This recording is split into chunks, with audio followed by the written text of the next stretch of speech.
तो हाल ही में मेरे एक क्लाइंट ने मेरे साथ शेयर किया कि उनका घर पूरे उनके पापा के मूड्स पे डिपेंड करता है। पापा खुश तो घर खुश, पापा गुस्से में तो बाकी सब गुस्से में। इनफैक्ट उनको डर लगा रहता है कि उनके पापा कहीं गुस्सा ना हो जाए।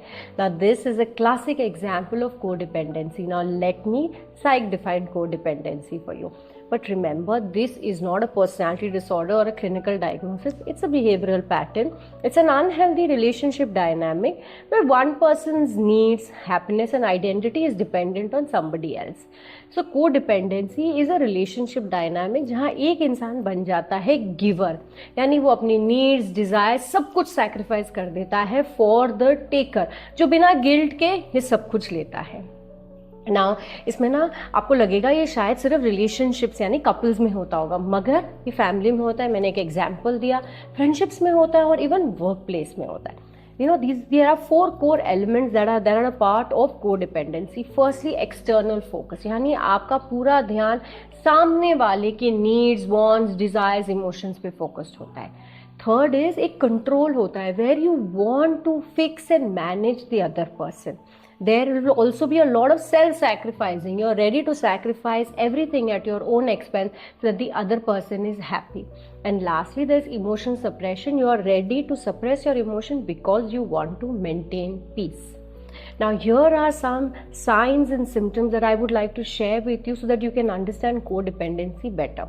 फर्स्ट इज जो गिवर होता है ही loses sense of their identity. एक कन्फ्यूज आइडेंटिटी हो जाती है बिकॉज उनका ये मानना है कि उनकी आइडेंटिटी सेल्फ वर्थ सिर्फ सामने वाले के मूड्स, फीलिंग्स और इमोशंस पे डिपेंडेंट है.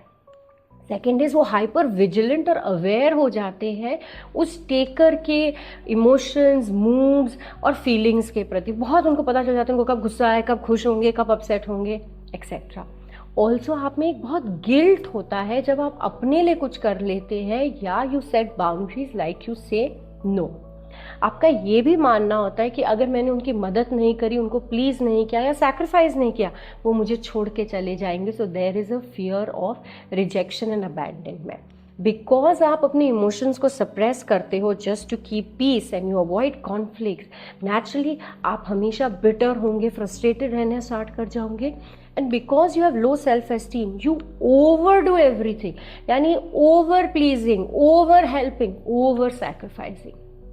So if any of these signs and symptoms sound familiar, then please seek professional help, because this is not a personality disorder. This is a behavioral pattern which can be changed, and it is very easy to do it. I wouldn't say it's very easy, but it is surely doable, right? But wait for my next video where I will share with you what are the causes of codependency and what are the consequences of this behavior.